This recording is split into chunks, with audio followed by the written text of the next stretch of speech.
Yes, very good evening, friends. Sorry, good afternoon. Welcome to Sundar innovations. Dear friends, మనం ఈరోజు Sundar carbon antidote plus టెక్నాలజీని ఒక TVS Victor వెహికల్కి and passion plus hero Honda వెహికల్కి and Honda shine vehicle, ఈ 3 వాహనాలకి మనం చేస్తున్నాం మిత్రులారా. సో ఇప్పటి వరకు కూడా ఈ యొక్క టెక్నాలజీ యొక్క ఆవశ్యకత ఏంటి అనేది మీ అందరికీ అనేక వీడియోస్లో చూపించే ప్రయత్నం అయితే చేస్తూ ఉన్నాను. సో ఆ వీడియోలో భాగంగానే ఈరోజు ఈ 3 వెహికల్స్కి మనం చేస్తూ ఉన్నాం. సో ఒకసారి ఈ బండికి, ఏ బండిది ఇది, అక్కడికి వెళ్ళు. సో ఇప్పటికీ మనకి ఇక్కడికి వచ్చిన 3 వ్యక్తుల్లో ప్రీవియస్ కస్టమర్ కూడా ఉన్నారు. సో ఒకసారి వారితో కూడా మాట్లాడే ప్రయత్నం చేద్దాం. చెప్పన్నా, ఎక్కడి నుంచి వచ్చావు మీరు? మార్టూరు. ఓకే, చెప్పండి, ఏంటి బండి ప్రాబ్లం ఏంటి, మీరు ఎప్పుడు వచ్చారు? ఊరికి వచ్చింది ఆల్రెడీ 1 సంవత్సరం క్రితం వచ్చేసాను. అప్పుడు చేపించే మళ్ళీ ప్రాబ్లం రాలేదు. మళ్ళీ ఇప్పుడు ప్రాబ్లం అనిపిస్తే మళ్ళీ ఇండిషన్ చేయించుకున్నాం వచ్చాను. Okay, right. బోర్కి వచ్చిందని అప్పుడు డిక్లేర్ చేశారు. బాగా పొగ వస్తుంది, ఆయిల్ కూడా తాగుతుంది కొద్దిగా. ఆ కండిషన్ లో వచ్చావు. అప్పుడు మనం బండికి ఇంజెక్షన్ చేసాం. ఇది ఎంతకాలం అయింది ఇది జరిగి? సంవత్సరం అయిపోయింది. సో సంవత్సరం తర్వాత మళ్ళీ బోర్కి సేమ్ ఆయిల్, స్మోక్ కండిషన్ అన్ని కూడా మళ్ళా ఆ లక్షణాలన్నీ మళ్ళీ రిపీట్ అయినాయి. అంతేనా? సో దానికి ఇప్పుడు మళ్ళీ ఇంజెక్షన్ చేయించడానికి వచ్చాం. సరే, రైట్, వెరీ గుడ్. సో ఇప్పుడు ఇది ఇప్పుడు మనం చేసిన ఈ సంవత్సరంలో ఎన్ని కిలోమీటర్లు తిరిగి ఉండొచ్చు? మైలేజ్ చూడలేదు సార్, చాలా తిరిగి ఉంటుంది. ఊరక ఉజ్జాయింపుగా సుమారు ఒక 60-70 ఏళ్ళు తిరిగి ఉంటుంది. అయిపోయిందా? 50 ఏళ్ళు తిరిగి ఉంటుంది సార్. మేడం, చూస్తారా ఈ టెక్నాలజీ ఎలా పనిచేస్తుందో? ఒక 5 మినిట్స్ ఉండగలిగితే. యా, చెప్పండి. సుమారు ఎంత తిరిగారు? 40 ఏళ్ళు తిరిగి ఉంటాను. 40,000. మనకి వాస్తవంగా ఇది పనిచేసేది 6,000కే. టెక్నాలజీ ఆ రోజు మనం చేసింది ఎంత తీసుకున్నాను డబ్బులు? 500 తీసుకున్నాను. 500 అంటే యాంటీడాట్ అది. ఇప్పుడు ఇది యాంటీడాట్ ప్లస్. ఆ రోజు ఉన్న లిక్విడ్ ఏమో తెల్లగా ఉండేది, ట్రాన్స్పరెంట్ గా నీళ్ళలాగా. ఇప్పుడేమో కొంచెం మిల్క్ లాగా చిక్కగా ఉంది. సో ఈ లిక్విడ్ ఆ లిక్విడ్ కి చాలా తేడా ఉంది. ఓకే, ఈ బండి బోర్కి వచ్చి ఇంచుమించు 40,000 తిరిగి మళ్ళా కొంచెం కండిషన్ డెలికేట్ గా ఉంటే మళ్ళా వచ్చారు మీరు. ఇంతేగా, ఇది వాస్తవమే కదా? సో ఈ వాల్యూస్ ని మళ్ళా ఎలా రీకన్స్ట్రక్ట్ చేస్తాం అనే దాన్ని మనం ఇప్పుడు చూపించే ప్రయత్నం అయితే చేద్దాం. సో మిత్రులారా, ఇంకేం బెనిఫిట్స్ కనిపించినాయి నీకు? బండి స్మూత్, మైలేజ్ మనం మైలేజ్ చెక్ చెక్ చేయవు, కానీ మైలేజ్ పెరిగిందా పెరగలేదా? నేను చెక్ చేయలేదు కదా. బోరుకు వచ్చిన బండే రికవర్ అయితే మైలేజ్ ఎందుకు పెరగదయ్యా నువ్వు ఒకటివి? రైట్. సో మిత్రులారా, మనం ఇక్కడ చాలా క్లియర్ గా చూడొచ్చు వాహనం బోర్కి వచ్చిందా రాలేదా అనే విధానాన్ని కూడా. ఇక్కడ మనం ఈ వెహికల్ చిన్న అంటే ఆయిల్ లీకేజెస్ అయితే మనకు కనిపిస్తూ ఉన్నాయి. ఇది ఇంజిన్ ఆయిల్ క్యాప్స్ నుంచి సైడ్కి అయితే కొద్దిగా ఆయిల్ లీకేజెస్ కనిపిస్తూ ఉన్నాయి. అండ్ ఇంజన్ యొక్క సౌండ్లో కూడా మనకి నాయిస్ తెలుస్తూ ఉంటుంది. ఒకసారి దాన్ని స్టార్ట్ చేయండి.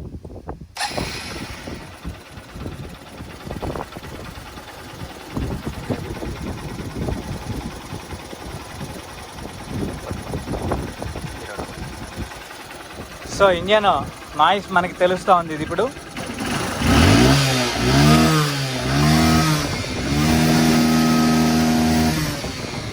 మనకి ఇంజన్ నాయిస్ తెలుస్తుంది. And at the same time black smoke కూడా బాగా రిలీజ్ చేస్తూ ఉంది. సో విత్ ఇన్ మినిట్స్లోనే దీన్ని మనం కంట్రోల్ చేసే ప్రయత్నం అయితే చేస్తున్నాం. జాగ్రత్తగా ఇలా పట్టుకో, అంచులు పట్టుకో.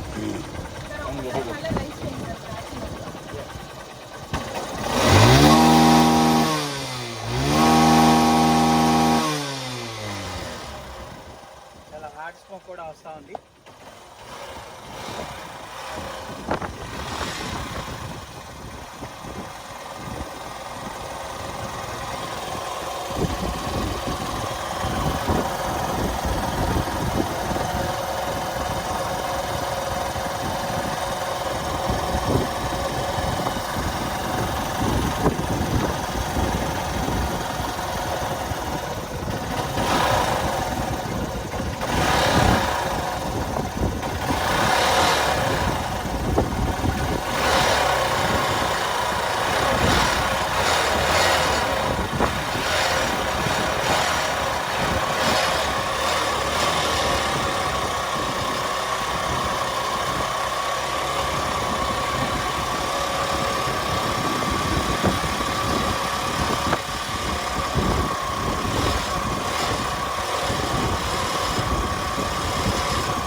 ఆగే పరిస్థితి నుంచి నార్మల్ కండిషన్కి వచ్చి ఆఫ్టర్ ఇంజెక్షన్ తర్వాత ఈ వాల్యూస్ అన్నీ కూడా నార్మల్ అయిన విధానాన్ని మనం గమనించవచ్చు. అండ్ స్మోక్ కూడా మ్యాక్సిమం తగ్గిపోతుంది.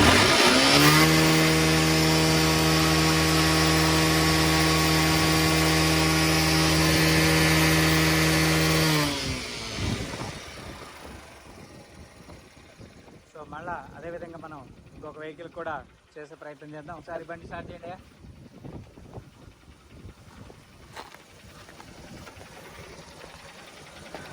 చెప్పండి, దీనికి ఏమైనా ప్రాబ్లమ్స్ ఉన్నాయా? బండి వాసన వస్తుంది. వెరీ గుడ్, స్టార్ట్ చేయండి.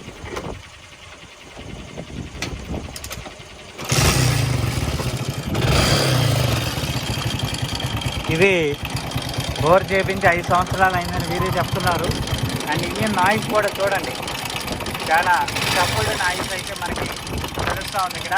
అంటే ఇంజిన్లో కూడా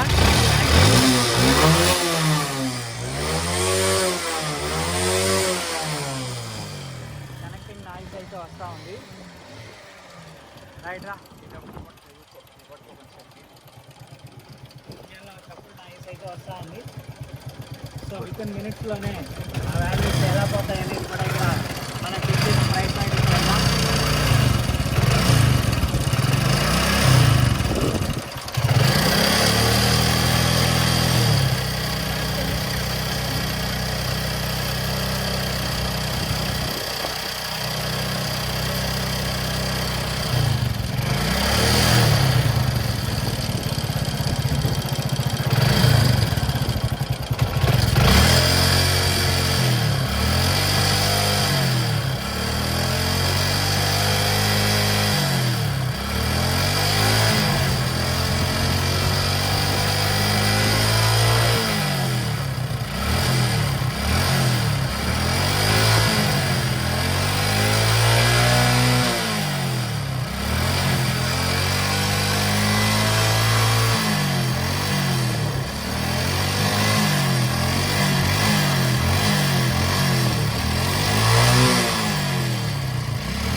ఇగో తీసుకో ఇది తీసుకో చేతి తీసుకో